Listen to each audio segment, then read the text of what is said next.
Prav imaš, to mora narediti Benita in to se popolnoma ujema z vprašanjem majhnih strank in kako to uskladiti. Je malo zapleteno, ampak te bom, dragi gledalec, popeljal skozi to, ker je bistveno za razumevanje volitev. Po izraelskem volilnem zakonu mora tvoja stranka dobiti 3,25% glasov, da pride v Kneset. Kar pomeni, da če stranka kandidira in dobi 3,249999% glasov, vsi ti glasovi grejo v sveti. Stranka ne dobi nobenega sedeža v Knesetu in te glasovi so v bistvu izgubljeni. In takšne situacije so se že zgodile in to lahko odloči volitve, kaj ne? Če je stranka na desnici in se njeni glasovi zavržejo, lahko to prevesi volitev v korist drugega bloka. Če je sredinsko leva ali leva stranka, ki pade pod prag, lahko to prevesi volitve na desno. Zato je iz vidika Benjamina Netanjahuja ključno, da se to ne zgodi znotraj njegovega desnega bloka. In obstaja kup majhnih strank, ki so ravno v tej nevarni coni. In pravkar si omenila, Benita, dejstvo, da čas teče. Rok je 8. september. Takrat morate oddati svojo listo Izraelski volilni komisiji. To je to, potem je konec. Torej, če bo stranka rešila problem, bodi si tako, da izstopi iz volitev in svojim volivcem pove, naj glasujejo za nekoga drugega. A pa se združi z drugo stranko, tako nima težave, da bi padla pod ta prag, ker je del večje stranke.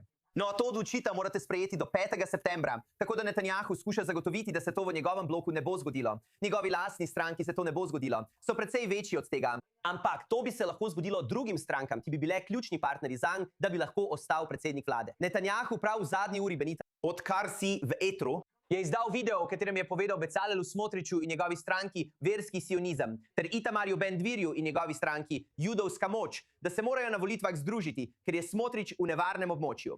In Netanjahu noče, da bi bili glasovi iz Smotričeve stranke vrženi v smeti, ker bi to lahko prevesilo volitve na drugo stran.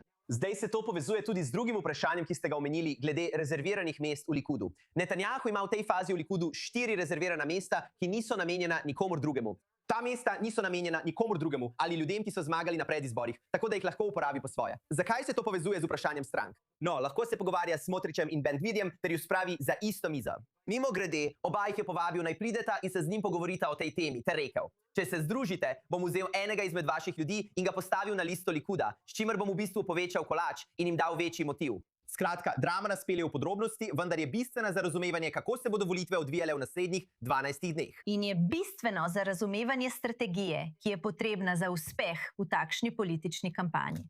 In ko govorimo o političnih kampanjah in o Itamarju Ben-Gvirju, ustvarjalni podvig voditelja skrajne desnice, zdi se, da zagotovo cilja na mlajše občinstvo.